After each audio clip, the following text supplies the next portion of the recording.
Assalamualaikum warahmatullahi wabarakatuh. Innal hamdalillah nahmaduhu wa nasta'inuhu wa nastaghfiruh wa na'udzu billahi min syururi anfusina wa min sayyiati a'malina. May yahdihillahu fala mudhillalah wa may yudlil fala hadiyalah. Asyhadu an la ilaha illallah wahdahu la syarikalah wa asyhadu anna Muhammadan abduhu wa rasuluh. Qala Allah Ta'ala ba'da a'udzu billahi minasyaitonir rajim. Ya ayyuhalladzina amanu taqullaha haqqa tuqatih wa la tamutunna illa wa antum muslimun. Rabbi shrah li sadri wa yassir li amri wahlul 'uqdatam min lisani yafqahu qawli. Amma ba'd. Alhamdulillah thumma alhamdulillah biiznillah, dengan izin Allah Subhanahu wa taala, setelah kita terberhenti seketika perbincangan kita daripada dalam ayat-ayat yang terdapat dalam Quran ni, tadabbur Quran ini, Allah izinkan untuk kita bertemu sekali lagi. Alhamdulillah. InsyaAllah hari ini kita akan masuk ke dalam surah yang baru, iaitu surah An-Nisa. Di mana surah An-Nisa ni maksudnya wanita lah. Jadi kita dapat tahu bahawa surah ini, tajuk dia saja kita dapat agak bahawa dia adalah fokusnya kepada golongan wanita itu sendiri. InsyaAllah kita akan lihat perkara tersebut nanti dengan lebih lanjut, insyaAllah. Sebelum tu, apa khabar tuan-tuan, puan-puan, muslimin, muslimat yang dirahmati Allah Subhanahu wa taala? Semoga sentiasa berada dalam keadaan yang ceria, sentiasa dirahmati Allah Subhanahu wa taala, dipelihara oleh Allah Subhanahu wa taala. Walau apa jua yang mendatang, kita perlu terus ingat bahawa kita ni hamba Allah Subhanahu wa taala. Apa saja yang kita lakukan adalah untuk semata-mata mencari keredaan dia. Walau apa pun berlaku, kita tahu kita ada Allah Subhanahu wa taala. Itu kena letak sentiasa dalam diri kita. InsyaAllah, tanpa melengahkan masa, kita terus buka pada muka surat 77 dalam kebanyakan mushaf. InsyaAllah ini kita nak bincang seperti biasa secara ringkas ayat 1 hingga ayat 6. Sebelum kita mulakan kepada perbincangan kita lihat dulu sedikit pengenalan berkenaan dengan surah An-Nisa ini. Jadi surah An-Nisa ni, kalau kita perhatikan nanti, dia sebenarnya banyak mengandungi ayat-ayat yang akan ajar kita bagaimana untuk menjalani kehidupan kita dengan masyarakat. Itu sebenarnya tema kepada surah An-Nisa ni, yang paling utama. Kalau kita lihat dalam surah ini, dia ada asas-asas, ayat-ayat tentang asas tentang masyarakat Islam yang perlu dijaga. Maksudnya manusia ni, dia bukan hidup dia seorang-seorang, nafsi-nafsi, tak ada. Dia hidup dalam keadaan bermasyarakat, bersosial. Jadi perlu sosial tu kena jangan kita anggap sosial itu satu yang negatif, tidak. Sosial itu adalah suatu, manusia itu memang hidupnya bersosial. Masyarakat yang mesti ada perhubungan. Jadi Allah SWT letak guide macam mana untuk melakukan perhubungan tersebut. Bagaimana manusia hendak berinteraksi dengan manusia, dengan haiwan, dengan tumbuhan, dengan alam, dengan jiran. Jadi dia ajar kepada kita bagaimana hendak melakukan perkara tersebut. Jadi dalam surah An-Nisa ni, banyaknya tentang bagaimana manusia hendak berjalan dalam muka bumi Allah ni, berhubung dengan manusia, dan banyaknya tentang wanita dan juga kanak-kanak. Nanti kita akan lihat, nanti akan disebut banyak tentang mereka ini dan penjagaan tentang hak-hak mereka.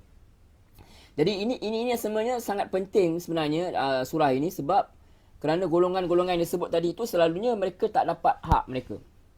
Sampai mereka ni dieksploitasi. Zaman sekarang pun kebanyakan mereka ini wanita, kanak-kanak dieksploitasi. Kalau kita lihat orang-orang yang meminta sedekah misalnya, kadang-kadang sedikit menggunakan kanak-kanak untuk mendapatkan sesuatu. Kadang-kadang ada pusat-pusat tertentu yang menggunakan remaja-remaja untuk meminta sedekah misalnya. Maka mereka menjadi barang yang dieksploitasi.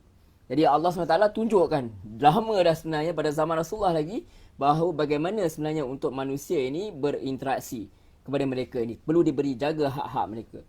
Sebab apa? Mereka ini pada zaman jahiliah lagi dijadikan barang harta yang boleh ditukar-tukar dan juga boleh diwarisi, dipusakai. Mereka golongan yang paling sangat teruk ditindas. Jadi lebih-lebih lagi anak-anak yatim ni, sebab mereka masih kecil. Mereka lemah tubuh badan mereka dan mereka masih lemah akal mereka. Mudah diperdayakan. Jadi oleh tu sebab tu banyaknya ayat-ayat dalam surah An-Nisa ni tentang bagaimana untuk menjaga hak mereka. Oleh kerana manusia tidak peduli, maka sang pencipta itu yang sangat baik, yang maha rahmat, Allah yang maha pemurah lagi maha penyayang, Allah tegaskan bahawa hak-hak mereka ni mesti dijaga. Allah SWT sendiri yang jaga hak mereka. Tetapkan apakah hak-hak mereka ni. Jadi kalau kita lihat bahawa hak-hak orang lain sebenarnya memang pun terjaga dalam perundangan agama. Masyarakat dan juga mereka sendiri boleh minta hak mereka. Kebanyakan orang boleh minta hak mereka sendiri. Tapi malangnya, dalam masyarakat mana pun, biasanya golongan kanak-kanak dan wanita ini mereka lemah dan sekalian sebab itu mereka sangat memerlukan kepada perlindungan. Sebab itu Allah sebut khusus tentang hak mereka ini dalam surah An-Nisa ini. Makanya dalam surah ini, kalau kita lihat, ditunjukkan kepada kita bagaimana Islam ini bersikap adil dengan memberi hak warisan kepada mereka ni. Itu dia. Diberi kepada Islam ajar kepada kita bagaimana wanita ini dan kanak-kanak ini mesti diperhatikan hak mereka. Bagaimana Islam itu bersikap adil dengan memberi hak warisan. Mereka boleh menerima harta pusaka. Sedangkan sebelum ni pada zaman jahilah mereka tidak ada hak. Wanita tidak ada hak untuk mewarisi harta pusaka, bahkan mereka itu diwarisi. Sebab tu kita kena faham betul-betul. Kalau bila disebut pasal adil itu bukan maksudnya sama rata. Bukan mestinya kalau kita ada 4 orang anak, misal baby dapat sama juga yang dengan yang sekolah menengah. Tak betul lah tu. Itu bukan adil. Itu merosakkan. Sebab takkan baby nak dapat apa yang budak sekolah menengah dapat. Jadi kita kena faham betul-betul adil ni bukan maksudnya sama rata. Tapi adil maksudnya seseorang itu diberi suatu hak yang sesuai untuk diri dia. Kita akan lihat nanti wanita juga turut diberi hak warisan, tetapi hak pusaka tu, tapi dalam kebanyakan situasi kita lihat tak sama rata. Kenapa perkara tersebut berlaku? Adakah ini tidak adil? InsyaAllah kita cuba terangkan nanti bila kita bertemu dengan ayat yang membicarakan tentang perkara tersebut, insyaAllah. Apapun sebelum tanpa kita melengahkan masa lagi, kita terus kepada ayat pertama dalam surah An-Nisa itu sendiri.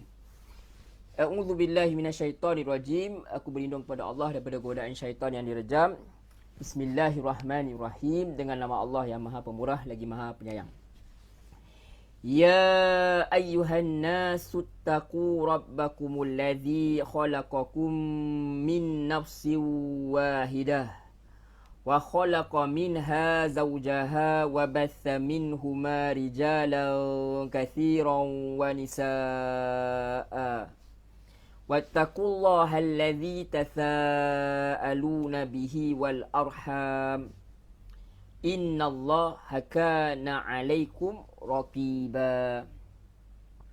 Allah Subhanahu wa taala berfirman yang bermaksud, wahai sekalian manusia, bertakwalah kepada Tuhan kamu yang telah menjadikan kamu yang bermula daripada diri yang satu, yakni Adam alaihissalam, dan yang menjadikan daripada Adam itu pasangannya, yakni isterinya Hawa, dan juga yang membiakkan dari keduanya zuriat keturunan lelaki dan perempuan yang ramai. Dan bertakwalah kepada Allah yang kamu selalu meminta dengan menyebut-nyebut namanya, serta peliharalah hubungan, yakni silaturahim kaum kerabat, kerana sesungguhnya Allah sentiasa memahati, yakni mengawasi kamu. Allah Subhanahu wa taala bercakap bukan sahaja kepada orang Islam, tetapi Allah Subhanahu wa taala bercakap kepada manusia seluruhnya. Ya ayuhan nas, wahai manusia keseluruhannya. Maknanya apabila kita lihat kepada ayat ini, kita dapat tahu bahawa Quran ini adalah untuk seluruh umat manusia, bukan eksklusif kepada umat Islam sahaja. Maknanya sama ada mereka yang dapat surah ini semasa ianya diturunkan atau pada bila-bila zaman pun selepasnya. Ini maksudnya indikasi, petunjuk kepada kita, peringatan kepada kita supaya turut sampaikan ajaran Al-Quran ini kepada rakan-rakan kita yang bukan beragama Islam. Sebab Islam ni wajib, mesti disampaikan untuk didengari. Mereka semua mesti ada hak. Kita cerita pasal hak. An-Nisa menceritakan, surah An-Nisa menceritakan berkenaan hak. Maka umat bukan Islam juga berhak untuk dengar apa yang ada dalam Al-Quran ini. Sama ada mereka tidak terima atau tidak terima, terima atau tidak terima, itu cerita lain. Tetapi mereka ada hak untuk disampaikan berkenaan Al-Quran ini. Kemudian Allah turut memerintahkan kita juga agar bertakwa kepada Allah Subhanahu wa taala dengan menjaga hukum-hukum yang telah diberikannya. Takwa itu seperti mana yang telah kita jelaskan dalam pertemuan sebelum ini, secara ringkasnya bermaksud menurut segala perintah dia dan menjauhi segala larangannya. Itu takwa secara ringkas. Siap tuan-tuan? Bismillah. Jadi maksudnya kita kena bertakwa dengan Allah adalah kerana dia yang menjadikan kita daripada tidak ada kepada ada. Sebelum ini kita ni tak siapa-siapa. Entah di mana kita ni, tak tahu. Kita ni tidak dikenali sebelum ini. Tetapi Allah SWT menjadikan kita, maka kita dikenali. Jadi kalau Allah yang jadikan kita, tapi kita tidak taat kepada dia, memang suatu perkara yang tidak patut. Lebih-lebih lagi kalau Allah yang jadikan kita, tapi kita tak taat kepada, kita taat kepada yang lain pula. Kita taat kepada selain Allah SWT. Seperti syaitan, seperti nafsu. Tentu perkara itu tidak patut. Sebab tu Allah juga dalam ayat yang sama ni, Allah juga memberitahu kepada kita bahawa yang sebenarnya asal kita ni semua sama saja. Iaitu kita ni daripada Nabi Adam AS, kemudian kita dan pasangannya Hawa. Kemudian Allah ceritakan tentang asal kejadian kita. Maksudnya kita semua ni adalah bersaudara sebenarnya. Kita datang daripada satu orang saja. Jadi kita ada kaitan yang sangat kuat di antara satu sama lain. Jadi bukan sahaja kerana takwa kepada Allah kita kena berbaik dan tidak zalim kepada orang lain, tapi kerana kita ini asalnya satu, bersaudara. Jadi memang sekarang berbangsa-bangsa, berjenis kedudukannya, warna kulitnya berbeza, bahasanya berbeza, tapi asalnya satu saja. Allah ingatkan. Sebab Allah sebut Al-Arham tu, maksudnya Allah kata kena ada kasih sayang sesama manusia itu sendiri. Dan manusia juga dijadikan pasangan juga daripada kalangan manusia. Dia tak boleh kahwin dengan jin, dia tak boleh kahwin dengan haiwan. Dia kena dengan manusia. Lelaki dengan wanita. Itu sunatullah yang telah ditetapkan sesuai dengan fitrah manusia itu sendiri. Dengan hikmah yang Allah SWT ketahui. Jadi, dari dua pasangan itu sebenarnya, kemudiannya, manusia berkembang biaklah sampailah ke akhir zaman. Kita semua asalnya sama saja. Itu fokus kita yang paling utama kita kena tahu. Kita asalnya sama saja. Maknanya semua manusia asal daripada dua ini saja. Adam, isterinya Hawa. Jadi kenapa kita nak zalim sama sendiri? Kenapa kita nak dengki sama sendiri? Kenapa kita nak bergaduh sama sendiri? Sebab kita ni anak beranak ya sebenarnya. Orang kata adik-beradik je sebenarnya. Tapi manusia malangnya ada rasa benci kepada orang lain sebab apa? Ada hasad kepada orang lain sebab apa? Sebab syaitan. Syaitan ni yang membisikkan kebencian kepada golongan lain. Sebab tu apabila Yusuf AS kembali bertemu dengan keluarga dia, dia kata syaitan yang telah merosakkan hubungan dia dengan adik-beradik. Syaitan dia punya kerja. Jadi yang membisikkan kebencian kepada golongan lain, bangsa lain, keturunan lain, warna kulit lain, bahasa lain, siapa? Syaitan yang merosakkan. Oleh itu sebenarnya kita jangan bezakan antara kaum. Asal saja kita ni sebenarnya digelar manusia, asal kita sebenarnya adalah satu. Oleh itu jangan kita tengok kepada rupa, warna kulit, jangan. Jangan kita rasis, jangan kita ada perkauman. Ini sebenarnya masalah yang besar yang dihadapi oleh dunia sekarang ialah banyak yang membanding-bandingkan keturunan. Jahilah buat perkara tersebut, kita pun balik pada jahilah, kita buat perkara tersebut. Kita bandingkan keturunan, kita bandingkan warna kulit, kita bandingkan asal dari mana dan sebagainya. Manusia selalu akan cari apakah perbezaan sama mereka, tapi mereka tak mahu lihat apakah persamaan antara mereka. Oleh itu kita kena, mulai dari sekarang kena tengok, ubah paradigma kita. Bila kita tengok orang, kita kena cari persamaan kita dengan dia. Bukannya cari perbezaan. Bukan cari jalan untuk kita benci kepada dia atau dia benci kepada kita. Dan dalam ayat ni juga Allah SWT bagi sebab kenapa dia perintahkan agar manusia bertakwa kepada dia saja. Ini adalah kerana apa? Sebab kepada Allah lah sebenarnya selalunya manusia meminta. Tak kiralah apa nama yang Tuhan yang manusia panggil. Sama ada dewa ke, dia panggil berhala ke, atau apa sahaja yang manusia reka untuk dijadikan sembahan. Tetapi hakikat sebenarnya mereka adalah fakir, yakni fuqara, yang meminta kepada yang maha kaya, yakni Allah SWT. Dia sebutlah siapa pun, tapi sebenarnya hakikatnya yang menjawab doa itu adalah Allah SWT. Ada juga tafsir juga yang mengatakan bahawa maksud daripada ayat ini, mereka meminta kepada orang lain dengan mempergunakan nama Allah SWT. Ini berlaku pada masyarakat Arab jahilah pada zaman itu. Apabila mereka nak minta, mereka kata ya Allah. Mereka sebut nama Allah. Untuk Allah, demi Allah dan sebagainya. Tapi apabila kita lihat pada zaman kita pula, sama je sebenarnya. Bila iklan kita nak minta derma, apa kita buat? Selalunya kita akan sebut ayat-ayat Al-Quran, kita akan sebut ayat hadis-hadis yang menceritakan kelebihan bersedekah. Supaya agar orang ramai termotivasi, dia hulurkan bantuan derma kita kepada pihak kita. Jadi kita pun mempergunakan nama Allah SWT untuk dapatkan sesuatu. Maka kita kena takwa kepada Allah SWT. Sebab kita dah gunakan Allah SWT, maka kita tak padanlah kalau kita tiba-tiba tak beribadah kepada Allah SWT. Dah sebab kita dah guna nama Allah pun. Maka ayat ni juga sebenarnya sebagai peringatan, kita wajib jaga hak orang lain. Ini adalah kerana apa? Sebab kita selalu minta hak kita atas nama Allah SWT dan kata atas ayat sekian-sekian dan hadis sekian-sekian, aku ada hak ini misalnya. Jadi kalau kita sibuk jaga hak kita, jangan lupa juga kena takwa kepada Allah SWT, kita kena jaga juga hak orang lain. Kena jaga. Jangan kita pandai petik saja ayat Quran, petik saja hadis, apabila kena dengan selera kita, kena dengan hak-hak kita. Apabila bab orang lain, kita lupa Al-Quran, kita lupa hadis. Jadi Allah juga menyebut sebab sebenarnya mengenai Allah merujuk kepada rahim. Rahim wanita dalam ayat ini. Apa Allah sebut sini? Wal arham. Dan rahim, arham. Jadi kita dapat lihat apabila Allah sebut perkataan ini, ia mensyaratkan, memberi isyarat kepada kita supaya hormat pada ibu kita lah. Masa kecil kita perlukan ibu, sikit-sikit ibu. Itu biasa semua. Ibu, mak. Kita duk fikir mama, itu je. Tapi kenapa kita, bila dia dah tua kita lupa dia. Bila dia dah start nyanyuk, kita pun dah malas nak cakap dengan dia, malas nak layan dia. Kenapa kita tak telefon dia, kenapa kita tunggu dia telefon baru kita nak cakap. Itu sebenarnya peringatan untuk diri kita. Bila kita sibuk, kita tak luangkan masa langsung tak cakap dengan dia. Dan bukan itu saja sebenarnya, bila Allah sebut Al-Arham ni maksudnya kena hormati dan kena jaga hubungan dengan mereka yang ada kaitan dengan rahim itu sendiri. Maksud yang pertama adalah jagalah dari memutuskan silaturahim yang paling dekat sekali, iaitu keluarga, yang ini adik-beradik lah. Kena jaga sebab semuanya berasal daripada rahim yang satu. Kita boleh menyampah tapi kita jangan benci lah. Kalau boleh jangan menyampah lah, tapi nak buat macam manusia. Tapi jangan sampai berputus silaturahim. Ini maksud silaturahim. Kata pepatah Melayu kata apa? Air jinjang takkan putus. Oleh itu jangan ada permusuhan sama adik-beradik, adik keluarga yang terdekat ni. Ini penting kena jaga dulu. Sebab ni memang masalah besar dalam masyarakat. Kadang-kadang dengan orang lain kita boleh cakap elok-elok, tapi kita boleh tolong-menolong. Tapi dengan adik-beradik kita tak tegur siapa. Kita tak bertegur sampai bertahun-tahun lama. Ada orang sampai mati pun. Kadang-kadang kubur adik-beradik pun tak pergi. Kita selalu dengar cerita macam ni. Ini perkara yang sebenarnya kita kena baikilah. Sebab ini adalah berkenaan dengan kita telah memutuskan hubungan silaturahim. Ini sebenarnya perbuatan yang sangat teruk, dan sebenarnya kita telah, tanpa kita sedari, kita dah mendahaka, kita dah lawan suruhan Allah dalam ayat ni. Sebab Allah suruh kita berbaik dengan ahli keluarga.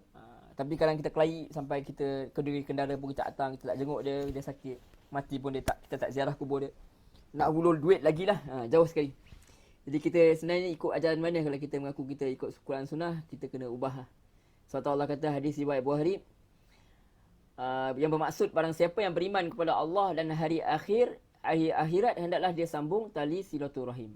Kita sebagai manusia sebenarnya kita ada hubungan yang jauh dan kita ada yang dekat seperti adik-beradik, dan kita ada keluarga terdekat. Kalau boleh jaga hubungan yang dekat, semoga boleh juga jaga hubungan yang jauh. Jadi kalau yang dekat pun tak boleh settle, macam mana? Tapi kalau adik-beradik pun kita tak baik, jadi maksudnya apa? Jadi jagalah silaturahim, kerana sebab apa? Banyak sebenarnya rahmat, kelebihan yang kita dapat. So Allah Nabi kata dalam hadis riwayat Bukhari, siapa yang suka untuk diluaskan rezeki dia dan dipanjangkan umur dia, maka hendaklah dia sambung tali silaturahim. Jadi dalam konteks yang lebih besar, kalau kita lihat lebih besar, kita semuanya berasal daripada rahim yang satu, iaitu Hawa. Maka hubungan dengan manusia lain pun kita kena jaga juga. Itu bukan setakat adik-beradik sendiri, adik-beradik orang pun kita kena jaga. Jangan kita nak benci tak tentu pasal dengan orang lain. Jangan kita zalimi orang lain sebab kita tak boleh zalimi adik-beradik sendiri. Kalau kita tak nak ambil tahu pasal dia pun, at least kita jangan zalim dia. Kalau kita boleh, ini boleh difahami, aman dunia. Tak ada perang. Tak ada kelahi. Kalau sedekah kita pun tahu dianjurkan Islam, tapi bayangkan bagaimana kalau kita sedekah kepada ahli keluarga. Tentu akan lebih banyak pahala lagi. Rasulullah SAW ada bersabda, mafhum hadis Ibnu Majah, riwayat Ibnu Majah, sedekah kepada orang miskin dia dapat satu pahala sedekah, dan kepada kerabat dia dapat dua pahala sedekah, dan juga dia dapat pahala sedekah dan dia dapat pahala menyambung silaturahim. Hadis riwayat Ibnu Majah. Jadi Allah akhiri ayat ini dengan apa? Dengan bagi tahu kita dia ni sentiasa mengawasi kita. Allah guna lafaz apa? Raqiba. Yang maksud Allah Maha mengawasi. Allah memerhati kita sentiasa. CCTV Allah dia tak ada tutup, dia tak ada bateri habis, elektrik padam tak ada. Dia tak ada blackout. Dia sentiasa tahu apa yang kita lakukan. Jadi dia boleh hukum kita kalau kita boleh buat silap sebab kerana dia tahu sahaja. Dia tahu apa sahaja yang kita lakukan. Maka kita tak boleh sangka kita ni bebas. Sebab maka hukum hakam Allah yang telah diperkatakan tadi perlu kita diperhatikan, perlu kita perhatikan dan perlu kita taat. Kalau kita dapat sedarkan diri kita yang bahawa kita ini sentiasa di bawah pemerhatian Allah SWT, tentu kita akan jaga segala tindak tanduk kita. Bayangkan kalau kita tahu ayah kita sedang lihat kita, ibu kita, suami kita, isteri kita sedang melihat kita, tentu kita tak berani nak buat dosa. Begitu juga kalau kita tahu polis sedang tengok ataupun ada CCTV sedang memerhatikan kita, tentu kita tak berani nak curi.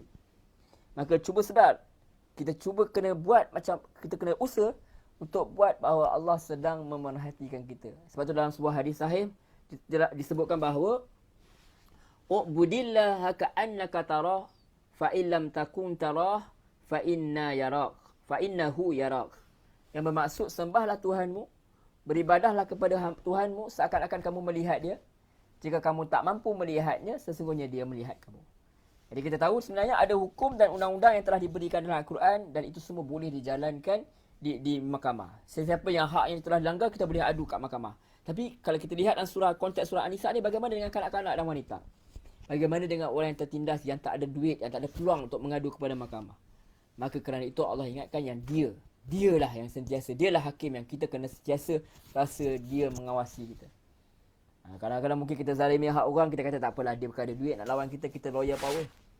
Kita ada lawyer yang kita ada banyak duit, kita boleh upah 10 lawyer pun tak apa. Tapi ada orang tak boleh nak pertahankan hak dia. Tapi kita kena ingat, hakim yang maha adil sentiasa melihat, iaitu Allah SWT. Ahli keluarga tak boleh mengadu kepada mahkamah kalau silaturahim telah diputuskan, tapi Allah sentiasa melihat. Memang dia tak boleh mengadu kalau ada manusia yang resis, ada manusia yang perkauman, tapi Allah sentiasa lihat. Dan seterusnya, insyaAllah ayat kedua. Wa atul yatama amwalahum wa la tatabaddalul khabitha bit-tayyib wa la ta'kulu amwalahum ila amwalikum innahu kana huban kabira. Yang bermaksud, dan berikanlah kepada anak-anak yatim, yakni yang telah baligh nanti, harta mereka. Dan janganlah kamu tukar gantikan yang baik dengan yang buruk, dan janganlah kamu makan harta mereka, yakni menghimpunkannya dengan harta kamu, yang mencampur adukkan. Kan sesungguhnya dan demikian itu adalah satu dosa yang sangat besar. Jadi kita tahu kebiasaannya anak yatim tu adalah mereka yang telah kehilangan bapa lah. Sebab pada zaman kebiasaannya dalam uruf kita, bapa lah yang mencari nafkah. Jadi syaratnya mereka belum balik lagi. Mungkin bapa kanak-kanak tu ada harta dan bapa tu meninggal. Ada orang yang dipertanggungjawabkan, yang diamanahkan untuk jaga harta tu, untuk uruskan harta itu bagi pihak anak yatim tu. Jadi penjaga itu mungkin dilantik oleh ayah sebelum dia meninggal, atau dipilih sendiri oleh anak yatim itu, atau dilantik oleh mahkamah.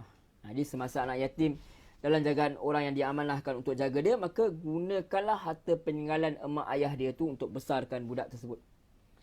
Bila nak pakai untuk makan, pakai dia. Bila nak pakai, guna untuk kegunaan dia lah, untuk makan dia, untuk persekolahan dia. Boleh ambil saja daripada harta yang ditinggalkan daripada wali dia. Jangan sekali-kali tukar harta tu. Jangan bagi harta yang buruk pada mereka. Kita ambil yang elok untuk kita. Semua hak mereka kena berikan kepada mereka 100%, berikan yang mana hak mereka dan jangan ditukar ganti. Sebagai contoh, jangan sebab arwah ayah budak tu ada kereta cantik, kita bagi kereta yang buruk budak-budak tu. Kita bagi kereta kita yang tak elok dah. Dia kata kita ambil kereta yang cantik. Kita kata tak apalah, janji aku bagi kereta. Tak boleh. Kita tak boleh ambil hak orang, tak boleh tukar. Kerana itu semasa serahkan harta, paling elok apabila anak yatim tu dah dewasa nanti, kena ada saksi. Supaya dia puas hati, supaya dia rasa tenang dengan pemberian kita, supaya dia tak ragu-ragu, supaya tak putus pula hubungan kita. Apatah lagi dia tu anak saudara kita misal, ada hubungan rahim. Supaya boleh dijelaskan manakah harta dia sendiri dan supaya dia boleh pastikan yang penjaga tak ambil satu sen pun hak dia, supaya tidak ada pertelikahan. Kalau ada hubungan silaturahim, supaya tak putuslah hubungan silaturahim. Bahkan anak yatim tu pun berterima kasih sebab bapak saudara dia jaga dengan baik dan sebagainya, uruskan harta dengan elok dan sebagainya. Jadi bab harta ni kita kena jaga betul-betul lah. Sebab dengan harta ni dia boleh buat kita kelahi. Dia boleh buat kita masa muka sampai 7 keturunan lebih pun tak apa. Sampai mati kadang-kadang orang bergaduh pasal harta. Jadi sampai perang sebab tak puas hati bab harta ni. Maka untuk jaga keharmonian masyarakat, Allah dah ajar siap-siap apa yang kita kena lakukan. Itu. Sebab tu detail bab pemberian harta ni Allah bagi tahu detail sebab dia boleh menyebabkan dengki. Hasad, dengki, pergaduhan, permusuhan. Jadi kemudian Allah SWT jelaskan bahawa makan harta anak yatim ni dosa yang sangat besar. Maka kita kena jaga sungguh-sungguh dan jaga sisa kewangan kita supaya perkara ini tak berlaku. Kalau terambil nanti masalah. Kalau terambil pun dah masalah, bayangkan kalau sengaja ambil, lagi masalah besar. Cumanya nanti Tuhan tu Maha Adil. Kita tahu dalam ketegasan satu syariat, undang-undang yang Allah tetapkan, hukum hakam yang Allah tetapkan, tapi ada keringanan dia. So Allah tahu manusia itu lemah. Nanti akan ada penjelasan bahawa dalam ayat-ayat yang lain nanti jelaskan bahawa penggunaan wang, bagaimana nak guna wang amanah anak yatim ni. Kerana ada masanya penjaga boleh juga sebenarnya ambil harta anak-anak tu. Ayat untuk kegunaan dia lah misalnya. Kalau dia perlu, dia tak ada duit lain lah. Kira dia dah jaga duit tu, dia boleh ambil sekadar yang berpatutan lah, bukan lebih. Jadi ayat 2 ni larangan ambil langsung ni untuk orang yang memang dah ada harta sendiri. Itu. Kalau dah ada sendiri janganlah makan harta anak yatim. Kalau yang dah memang miskin juga, terpaksa pula tanggung pula anak yatim lagi. Macam tu dia boleh gunakan sekadar keperluan yang tidak melebihi. Kalau tak ambil lagi baguslah. Sebab tu dah hukum yang amat ditakuti oleh para sahabat Rasulullah SAW yang jaga amanah anak yatim. Sampai mereka nak makan sekali kat meja pun mereka tak berani. Dengan anak yatim, mereka takut nanti termakan nasi yang duit tu diberi daripada duit anak yatim. Yang tu tak sebenarnya boleh makan. Dibenarkan. Dia tidak sampai menyusahkan begitu. Jadi mereka takut. Betapa takwanya mereka kepada Allah SWT, mereka takut termakan sekali makanan anak yatim tu. Maka Allah bagi penerangan tambahan dalam ayat yang lain. Itu Al-Baqarah ayat 220 yang kita telah dah bincang pun. Kita baca sedikit ayat dia. Ayat 220. A'udzubillahi minasyaitonirrajim. Fid dunya wal akhirah wa yas'alunaka 'anil yatama qul islahul lahum khair wa in tukhalituhum fa ikhwanukum wallahu ya'lamul mufsida minal muslih walau sya'allahu la'aqnatakum innallaha azizun hakim. Tentang dunia dan akhirat. Mereka bertanya kepada Muhammad tentang anak-anak yatim, katakanlah memperbaiki keadaan mereka adalah baik dan jika kamu bergaul bersama mereka maka mereka adalah saudara-saudaramu. Allah mengetahui orang yang melakukan kerosakan dan yang melakukan kebaikan dan jika Allah menghendaki nescaya dia hadirkan kesusahan kepadamu. Sesungguhnya Allah Maha Perkasa lagi Maha Bijaksana. Itu tuan-tuan boleh rujuklah tafsiran dia nanti semula.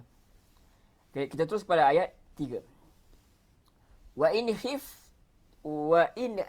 Sekali lagi wa in khiftum alla tuqsitu fil yatama fankihu ma taba lakum minan nisa'i mathna wa thulatha wa ruba' fa in khiftum alla ta'dilu fawahidatan aw ma malakat aymanukum dzalika adna alla ta'ulu. Yang bermaksud, dan jika kamu takut kalau tak dapat berlaku adil terhadap perempuan-perempuan yatim, yakni apabila kamu bercadang nak berkahwin dengan mereka, maka kahwinlah dengan siapa saja yang kamu berkenan daripada perempuan wanita-wanita lain, 2, 3 atau 4. Kemudian jika kamu bimbang tak dapat berlaku adil, yakni di antara isteri-isteri kamu, maka kahwin seorang saja. Atau gunalah hamba-hamba perempuan yang kamu miliki. Yang demikian itu adalah lebih dekat supaya kamu tidak melakukan kezaliman. Okey, jom kita lihat bagaimana tafsiran kepada ayat ini. Jadi ada berapa cara sebenarnya bagaimana mufassirin bagi komentar tentang ayat ini. Antaranya menurut Aisyah, kata silap pun ada dalam hadis sebenarnya. Pada zaman dulu ramai lelaki yang diamanahkan untuk jaga anak yatim ni. Akhirnya mereka buat keputusan untuk kahwin dengan anak yatim itu sebab kerana harta anak yatim tu, mereka nak bulut. Mereka nak bulut harta anak yatim tu. Atau kerana kecantikan mereka, anak yatim cantik pula. Atau kerana rasa yang mereka boleh buat apa sahaja kepada anak yatim tu. Sebab tak ada wali lagi nak lindung mereka. Maka mereka akan tetapkan sendiri maha rendah. Mas kahwin yang rendah, kemudian harta anak tu mereka ambil. Mereka boleh buat begitu sebab anak yatim tak ada wali, tak ada orang nak pertahankan hak dia. Maka Allah bagi peringatan dalam ayat ini, kalau tidak boleh berlaku adil, kalau kamu ada sebab lain, kamu ada sebab nak kahwini anak yatim ni, baik kahwin dengan orang lain saja. Sebab orang lain mereka ada wali untuk lihat. Ada adik-beradik untuk tengok, ini ayah adik aku, ini anak aku. Jadi kahwin dengan orang lain kalau kamu ada perasaan begitu. Jadi pendapat ini dikuatkan lagi dengan ayat 127 daripada surah ini juga yang kita akan bincangkan nanti insya-Allah. Kedua, pendapat Ibnu Abbas radhiyallahu anhu mengatakan pada zaman jahiliah dulu para lelaki ni dia kahwin ramai. Sebab tu kita poligami bukan dimulakan oleh Islam. Dia memang orang-orang dulu memanglah buat. Orang barat pun buat benda ni. Mereka kahwin sangat ramai sampai ada yang kahwin 10 isteri pun. Dan apabila terlalu banyak isteri, maka mereka pun tak dapat bagi nafkah kepada para isteri. Dan kerana itu mereka makan harta anak yatim bawah jagaan mereka. Sebab itu Allah hadkan bilangan isteri kepada 4 orang sahaja. Ya Allah, dan yang ketiga Allah nak ajar pada lelaki untuk berlaku adil kepada para isteri, dan kerana itu jangan kahwin lebih, kerana kalau kahwin lebih ada kemungkinan berlaku zalim. Sebab tu ada orang yang tak berlaku adil tu, dalam hadis kata silap, mereka itu akan jalan dalam keadaan bahu mereka sengit sebelah pada orang yang tak berlaku adil. Memang ada hadis yang mengatakan yang paling bagus tu, lebih kurang maksud hadis adalah orang yang ramai isteri dan ramai anak, sebab Nabi suka anak yang ramai, tetapi kena lihat yang kualiti lah, bukan yang anak beramai sepah tapi semua habis jadi tak baik belaka. Sebab apa? Sebab tidak dididik dengan baik. Kita kena faham kepada hadis tu. Sebab apabila sebelah ramai isteri nanti tak dapat nak bagi keadilan, sebab manusia satu pun dia susah nak buat, apatah lagi yang ramai-ramai ni. Wallahu a'lam. Tapi jadi itu antaranya. Ada juga dalam tafsir juga kalau tak silap cerita berkenaan sebab kenapa dibenarkan kahwin lebih seorang ni, sebab Allah ada perintahkan dalam surah Ali Imran di mana berlakunya peperangan kan. Bila berlakunya peperangan akan ada yang orang yang kehilangan suami misalnya. Jadi apabila kehilangan suami, maka orang yang berkemampuan boleh saja mengawini orang-orang yang telah kehilangan suami supaya anak yatim ini terbela nasib dia. Itu soal keadilan. Bukan soal suka sahaja. Kena lihat Islam tu datangkan satu hukum tu ada reason dia, ada maqasid dia, ada sebab dia.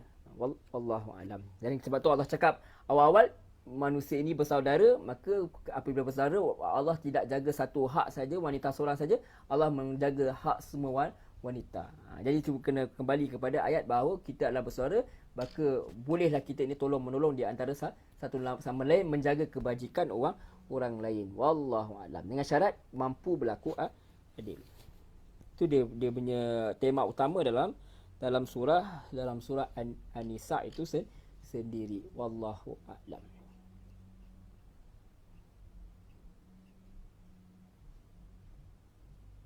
Kita ada hadis seperti mana yang kata-kata tadi, man kanat lahu imra'atani famala ila ihdahuma jaa yaumal qiyamah wa shiqquhu ma'il. Siapa yang memiliki dua orang isteri dan cenderung kepada salah seorang di antara keduanya, maka dia datang pada hari kiamat dalam keadaan badannya sengit. Itu hadis riwayat Abu Daud. Maknanya lelaki yang tak ada dengan isteri, mereka akan bangkit ada masalah.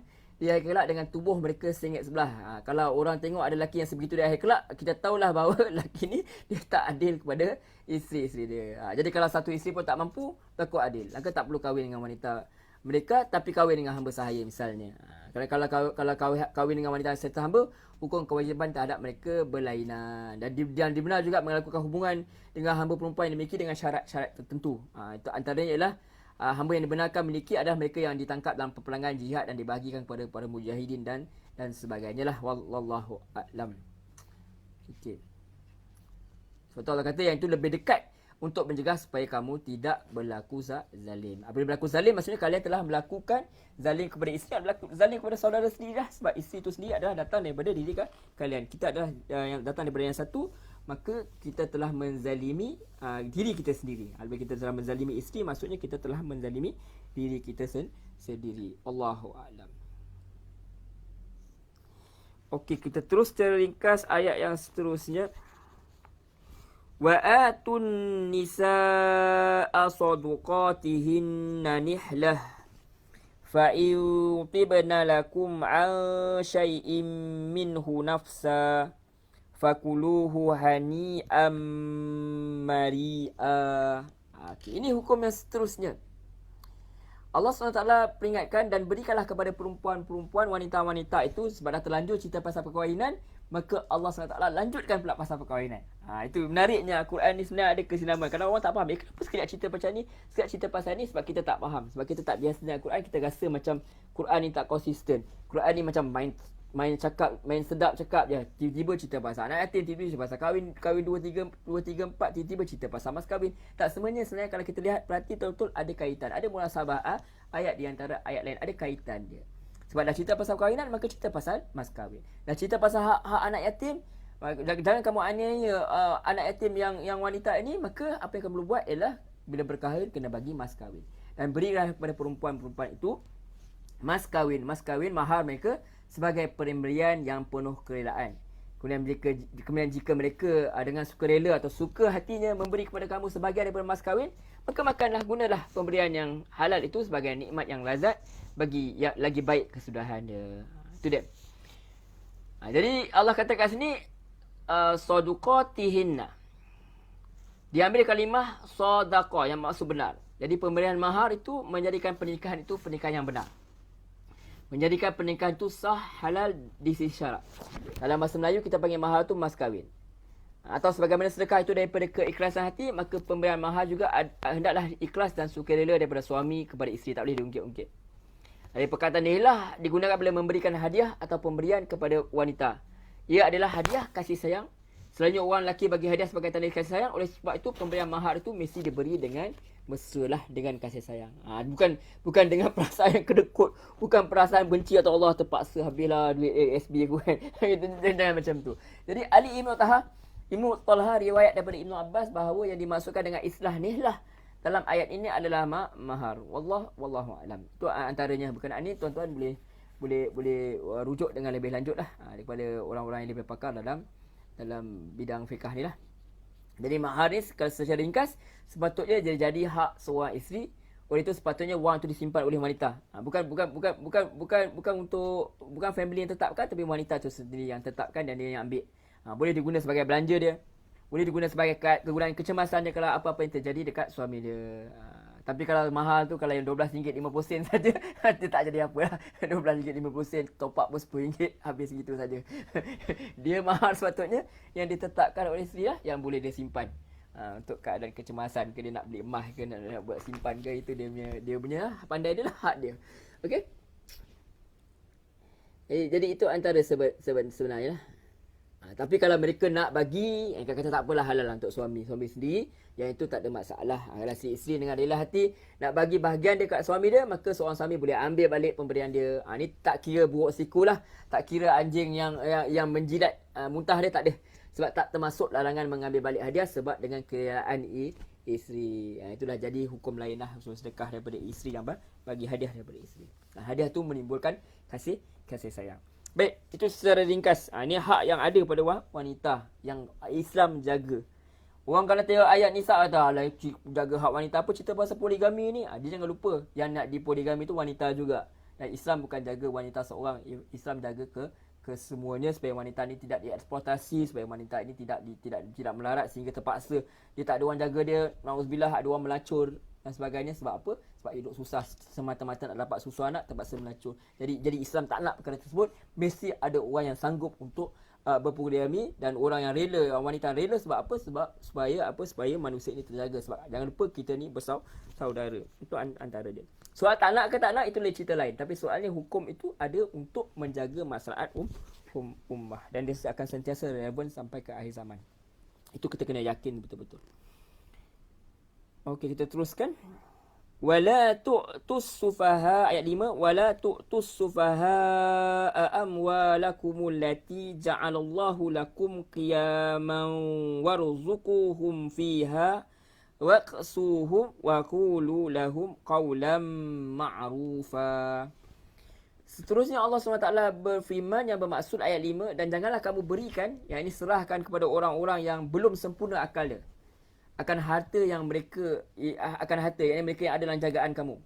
Harta yang telah jadikan untuk kamu semua sebagai asas bangunan kehidupan kamu, dan berilah mereka belanja dan pakaian daripada pendapatan hartanya yang kamu niagakan. Dan juga berkatalah kepada mereka dengan kata-kata yang baik.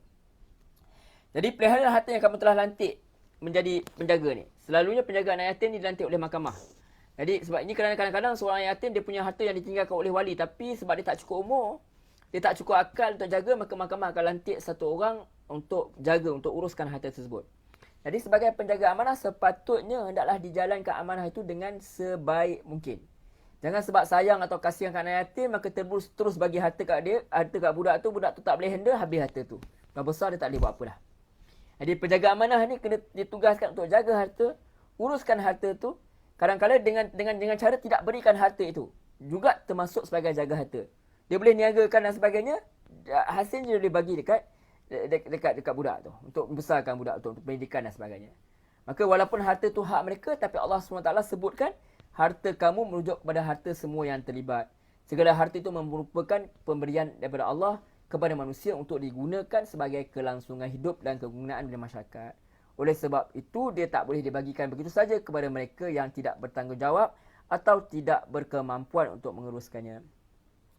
Jadi dalam ayat ini Allah SWT ajar yang harta itu bukan kepunyaan individu, maka dia boleh buat suka hati. Harta itu jadi tanggungjawab, dia kena gunakan dengan berhikmah. Kalau dia punya harta dia tak menggunakan dengan baik, ada kemungkinan dia boleh rosakkan masyarakat.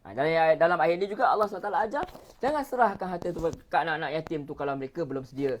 Sebab kalau bagi juga, habis dia belanja. Habis, dia boros dia. Orang kaya baru nanti dia. Dan mereka akan habiskan harta sebab akal mereka tak mampu nak jaga jadi itu kena lihat. Tak boleh bagi langsung, tak boleh, tapi boleh guna sedikit daripada harta tu untuk makan pakai. Harus diberikan untuk keperluan saja. Mesti bersikap amanah sebagai penjaga. Maka belanja yang diberikan kepada anak yatim dia ambil daripada keuntungan. Ada juga yang boleh kita lihat, bukan dia ambil dari harta itu, kerana kalau dia ambil harta itu, lama-kelamaan harta tersebut akan dihabis. Apabila anak-anak yatim sudah dewasa, sudah tidak ada apa yang boleh diberikan kepada mereka. So kadang-kadang boleh juga belanja tu, kalau harta tu misalnya digunakan untuk niaga, ada keuntungan. Jadi kelebihan dan keuntungan tu boleh digunakan untuk belanja. Wallahu a'lam. Itu antaranya lah, mengikut kepandaian sendirilah. Dia ada duit, dia boleh kembangkan lagi duit tu, maka kelebihan duit tu boleh digunakan untuk menguruskan anak yatim. Wallahu a'lam. Jadi Allah kata lagi, waqalu lahum qawlan ma'rufa, kena cakap dengan kata yang baik. Kita kena berkomunikasi dengan baik, ada cakap dengan mereka. Jika anak minta harta dia, hak dia, kita kena bagi tahu dengan baik sebab apa dia tak boleh diberi lagi dan sebagainya. Kita diajar dalam ayat ni dan ayat lain supaya berkata-kata dengan baik terhadap mereka. Bukan kepada mereka saja, akan tapi kepada manusia lain juga, anak sendiri juga. Kita kena guna kaulan yang ma'ruf. Ma'rufah. Kerana kata-kata buruk akan buat orang pecah hati. Boleh sebab kesedihan, boleh sebab kelahi, boleh sebab murung, boleh sebab sedih. Ini kita boleh lihat dalam ayat surah Isra ayat 53. Wa kulli ibadi yaqulu allati hiya ahsan. Dan katakanlah kepada hamba-Ku, hendaklah mereka mengucapkan perkataan yang lebih baik, yang lebih benar, lebih baik. Inna syaitana yanzaghu bainahum. Sebab syaitan tu menimbulkan permusuhan, perselisihan di antara kamu. Inna syaitana kana li insani aduwan mubina. Sebenarnya syaitan itu adalah musuh yang nyata. Jadi syaitan ni sentiasa sahaja dia nak mengalakkan permusuhan di kalangan manusia, dan salah satu caranya adalah dengan hasut manusia untuk menggunakan kata-kata yang tidak baik, buruk, maki, kesat, sakitkan hati, bahasa bahasa yang double meaning, sarkastik semua, sarkasm, bahasa-bahasa yang tak elok, double meaning, menyindir. Maka Quran banyak ajar kita cara-cara untuk bercakap, untuk berkomunikasi. Antaranya qaulan ma'rufan dalam ayat ni. Kata-kata yang senang difahami. Kemudian ada lagi qaulan sadidan dalam ayat 9. Maksudnya ucapan yang baik, nepati syariat, percakapan yang jelas, jangan sama-sama. Sebab tu orang yang sampai agama jangan buat perkataan yang orang tak faham, jadi membuatkan fitnah, menyebabkan orang marah kat kita. Guna perkataan yang senang faham supaya manusia boleh faham. Jangan salahkan orang bila orang tak faham. Orang awam dia tak faham. Cakap bahasa yang mudah, jelas, tepat. Jangan sorok perkara yang kita tak tahu. Kemudian ada qaulan baliran. Seperti yang sebut dalam surah Nisa 63, yang maksud katakan nasihat yang bagi kesan yang sampai. Nasihatilah manusia biar sampai nasihat itu sampai ke dalam jantung hati mereka. Bercakap dengan baik supaya apa? Supaya nasihat itu bagi bekas dekat jiwa dia. Kemudian ada qaulan kariman. Seperti yang sebut dalam Isra 23, menegur dengan menggunakan kalimah yang sesuai. Ayat Isra, surah Isra ayat 23 tu tentang apa? Tentang komunikasi dengan ibu bapa. Kalau mereka salah, boleh tegur, tapi guna kalimah yang hikmah, yang sesuai. Terutama bila hendak menegur orang tua, mesti bersesuaian. Mesti guna kaulan kalimah yang mulia. Dengan cara dia, sesuai dengan cara orang tua tu. Dengan orang tua kita bercakap dengan mereka, bercakaplah dengan mereka dan dengan orang lain pun dengan adab. Kemudian ada qaulan maisuran. Seperti yang sebut dalam Isra 28, menggunakan ucapan yang lembut. memberi contoh apabila tidak dapat memberi infak. Ayat 28 ni bagi contoh apabila tak bakat bagi infak kepada orang lain, tak boleh bantu, kita tak mampu nak bantu, kita kena jelaskan kepada mereka kenapa kita tak dapat bantu dengan perkataan yang baik. Guna penjelasan yang mudah difahami dan jangan berbelit-belit. Jangan cover belit-belit. Waktu itu yang meminta tu memang sedang mengharap, dan kalau kita berbelit, mereka akan makin terseksa. Kemudian ada lagi qaulan layyinan. Seperti yang sebut dalam surah Taha ayat 44, bercakap dengan lemah lembut. Memang ini bukan mudah untuk dilakukan, terutamanya kepada mereka yang telah melakukan kesalahan. Akan tapi kita kena cuba juga, kerana ayat Taha 44 ni adalah arahan daripada Allah SWT kepada Nabi Musa AS untuk bercakap dengan lembut kepada manusia yang sangat jahat, iaitu Fir'aun. Kalau dengan Fir'aun pun kena cakap lembut, apatah lagi dengan orang lain. So sentiasalah berlaku baik, sebab kebaikan itu, berlaku baik tu Allah suruh. Kalau dengan orang yang tolak kejahatan tu dengan kebaikan, maka kamu akan dapati mereka itu seolah-olah sahabat yang baik dengan kita lah. Mereka dapat terkesan dengan kebaikan kita. Ayat terakhir yang nak kita bincangkan sikit panjang, Allah kata wabtalu ayat 6, wabtalul yatama hatta idza balagun nikah fa in anastum minhum rushdan fadfa'u ilaihim amwalahum wala ta'kuluha israfan wa bidaran ay yakbaru wa man kana ghaniyan falyasta'fif wa man kana faqiran falyakul bil ma'ruf fa idza dafa'tum ilaihim amwalahum fa ashhidu alaihim wa kafa billahi hasiba. Yang bermaksud, dan ujilah anak-anak yatim itu, yakni sebelum balik, sehingga mereka cukup umur. Kemudian jika kamu nampak, yakni dewasa, dan jika kamu nampak dari keadaan mereka, yakni tanda-tanda yang menunjukkan bahawa mereka telah cerdik, berkebolehan untuk jaga harta, maka serahkanlah kepada mereka hartanya kembali, dan jangan kamu makan harta anak yatim itu secara yang melampaui batas dan terburu-buru, yakni merebut peluang sebelum mereka dewasa. Dan siapa di antara penjaga harta anak-anak yatim tu yang kaya, maka hendaklah dia tahan diri dari makannya dan memakan harta anak yatim tu. Dan siapa yang miskin, maka boleh dia makan dengan cara yang sepatutnya. Kemudian apabila kamu menyerahkan kepada mereka hartanya, maka hendaklah kamu adakan saksi-saksi yang menyaksikan penerimaan mereka, dan cukuplah Allah sebagai pengawas akan segala yang kamu lakukan. Jadi Allah kata, uji. Anak-anak yatim tu kena uji dulu sebelum mereka urus harta. Cuba bagi sedikit pembelajaran kepada mereka, lihat macam mana mereka habiskan. Mereka uruskan. Mereka habiskan ke mereka simpan? Mereka boroskan atau macam mana? Kalau dia tak pandai lagi nak hargai dan jaga harta, tentu apabila diberi sedikit akan habis, lebih banyak pun mesti habis. Dan kita uji, sama ada mereka boleh kerja atau tidak. Berikan sedikit tanggungjawab pekerjaan, lihat sama ada mereka boleh ambil tanggungjawab atau tidak. Uji mereka daripada masa ke masa sehingga cukup umur mereka nak kahwin. Itu sebenarnya ada satu tanda bahawa umur yang seseorang itu sudah dewasa. Jadi kita dapat lihat juga, apabila kita uji kecerdikan mereka, kita dapat lihat bahawa mereka dah cerdik daripada luaran. Kita tengok dia belah boleh uruskan harta, maka kita boleh bagi. Islam tak letak had masa, sebab tentang akal ni ada yang cepat pencapaian, ada yang akalnya lambat. Akan tapi kalau umur dia dah sampai 25 tahun, mungkin terpaksa juga bagi kepada dia harta. Sebab ada orang yang sampai bila-bila pun tak akan pandai nak jaga harta, maka takkanlah kita tak bagi langsung harta dia. Kemudian Allah kata, jangan kamu ambil harta itu lebih daripada yang patut. Islam benarkan mereka yang diamanahkan untuk jaga harta anak yatim, seperti mana yang kita katakan tadi, untuk ambil daripada harta itu kerana ada yang penjaga amanah ni miskin. Kerana mungkin apabila dia diamanahkan untuk jaga harta, dia sudah tak boleh bekerja seperti biasa sebab dia kena uruskan harta. Maka dalam keadaan itu, Allah izinkan untuk mengambil dari harta itu untuk keperluan hidup saja. Tapi kena berpada-padalah, berpatut-patutan. Lebih kurang tidak apa kalau nak ambil untuk kegunaan sendiri, cuma jangan berlebihan. Dan kita bermewah pula dengan harta yang asalnya bukan hak kita, tapi hak anak yatim. Ingatlah, yang itu adalah harta anak yatim yang telah disebut bahawa mengambil daripadanya adalah dosa yang sangat besar. Cuma Islam benarkan mengambil yang sekadar patut saja. Maka yang pertama, jangan melampaui batas. Yang kedua, janganlah kamu ambil harta itu dengan cepat-cepat sebelum serah harta pada mereka.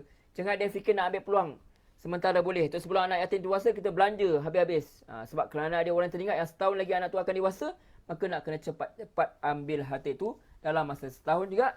Ini adalah satu kesalahan. Ini adalah satu dosa besar. Allah tahu apa yang ada dalam hati. Dan siapa yang kaya, dia kena tahan diri. Sebab apa nak ambil lagi kalau dah kaya? Kalau dah ada harta sendiri, tak payah nak ambil dah. Kalau dia sebab dia sendiri dah kaya, dia sendiri kena keluarkan zakat. Itu orang kaya. Lagi pula dia sedang melakukan tanggungjawab dia sebagai pemegang amanah dan kalau menjalankan tanggungjawab tidak boleh ambil upah atas tanggungjawab tersebut. Wallahu a'lam. Berkenaan perkara ini tuan kena tanya pakar fiqh lah kalau ada pandangan-pandangan lain. Kita cuma ambil direct pada Quran zahirnya sahaja. Jadi kalau penjaga amanah tu miskin, dia boleh ambil tapi dengan cara yang baik. Bukan dia ambil dengan sorok-sorok tapi dengan terbuka. Dia kena rekod berapa yang dia ambil. Kerana nak bentangkan nanti semasa pulangkan balik baki harta tu. Allah tak sebut berapa jumlah boleh ambil. Tak ditetapkan, cuma Allah sebut bil ma'ruf. Maksudnya telah diketahui.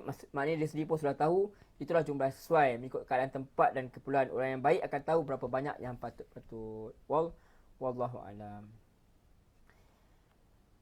Ada hadis yang bermaksud Ibn Hatim mengatakan telah menceritakan kepada kami Abu Said al-Ashyaj telah menceritakan kepada kami Abu Khalid al-Ahmar telah menceritakan kepada kami Husain al-Muqattab dari Amru ibn Shu'aib dari ayahnya dari datuknya telah menceritakan bahawa ada seorang lelaki datang kepada Nabi sallallahu alaihi wasallam. Lalu lelaki itu kata, sesungguhnya aku mempunyai seorang anak yatim yang punya harta, sedangkan aku sendiri tak berharta. Bolehkah aku ikut makan dari sebahagian hartanya? Rasulullah SAW cakap, bersabda, bil ma'rufi ghaira musrif. Makan dengan cara yang ma'ruf tanpa berlebihan.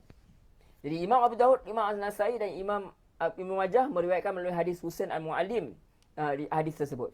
Jadi kita sendiri kena tanya diri kita. Kalau nak ambil banyak dan terlebih, bolehkah kita jawab dengan Allah nanti? Kenapa kita ambil banyak ni? Kerana tak ada orang yang jaga dan kawal diri kita, kita yang kena kawal diri kita sendiri. Kita kena ingat tadi Allah kata, ayat yang kita dah bincang tadi, Allah tu sentiasa mengawasi kita. Dan kita kena ingat yang kita akan jawab di hadapan Allah. Jadi pengertian ayat seperti yang disebutkan dalam ayat lain, itu firman-Nya, وَلَا تَقْرَبُوا مَالَ الْيَتِيمِ إِلَّا بِالَّتِي هِيَ أَحْسَنُ حَتَّى يَبْلُغَ أَشُدَّهُ. Dan janganlah kalian dekati harta anak yatim kecuali dengan cara yang lebih bermanfaat hinggalah dia dewasa. Surah Al-An'am ayat 152 dan Al-Isra ayat 34. Dengan kata lain, jangan dekati harta anak yatim kecuali dengan maksud untuk berbuat yang bermanfaat. Jika kamu memerlukannya, kamu boleh makan sebahagiannya daripadanya menurut apa yang patut. Kemudian apabila nak sampai masa, kena cari dua saksi. Ini satu perkara yang sunat supaya anak yatim tu puas hati, tak ada sangka buruk. Jangan nanti budak tu kata kita tak bagi harta dia pula.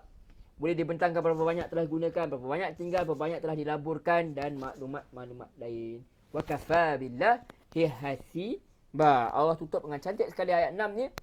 Allah lihat segala apa yang kita lakukan. Cukup Allah sebagai pengawas dia. Allah sudah cukup untuk menghitung berapa yang patut dipulangkan. Allah sebaik-baik saksi. Ambil saksi dari manusia tu syarat. Kerana saksi tu tak tahu sebenarnya apa yang kita lakukan. Tapi Allah tahu segala-galanya. Kecil, besar.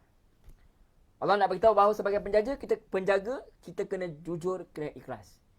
Kerana Allah sentiasa mengawasi apa yang kita lakukan dengan harta itu. Allah lebih hebat daripada accountant, daripada auditor. Kerana semua dalam pengiraannya. Dan kita sangka, kita boleh buat apa saja dengan harta yang kita miliki daripada harta anak yatim tu. Maka ini sebenarnya tugas yang amat berat. Kalau kita rasa tak mampu tadi kan, kalau tak mampu kahwin, 2, 3, 4 kahwin satu je. Sama juga kalau tak mampu nak jaga harta anak yatim, jangan ambil. Jangan ambil tugas ni. Sebab tu maka disebut dalam kitab Sahih Muslim bahawa Rasulullah SAW pernah sabda, Ya Aba Dhar, inni araka dha'ifan. Wahai Abu Dhar, aku lihat engkau ni lemah. Wa inni uhibbu laka ma uhibbu li nafsih. Dan sesungguhnya aku menyukai bagimu sebagaimana aku menyukai buat diriku sendiri. La ta'ammaran ala islin. Jangan sekali kamu meminta atas dua orang. Wala isnain. Wala taliyana ma lal yatim. Dan jangan sekali kamu menjadi wali harta anak yatim. Wallahu alam. Itu sahabat yang radhiyallahu anhu wa radhu'an. Itu pun dipesan atas perkara tersebut, apatah lagi kita yang bukan siapa-siapa ni. Jadi lagilah kena bertakwa kepada Allah SWT, takut kepada Allah SWT yang sentiasa melihat keadaan diri kita ini. Wallahu alam.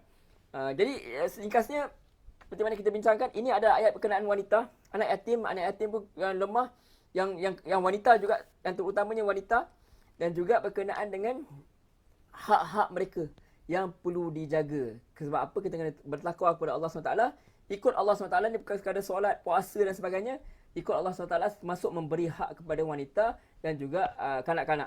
Dan kanak-kanak itu juga, terutama kanak-kanak wanita tu juga. Dia itu sebab tu diceritakan berkenaan emas kahwin perlu diberi.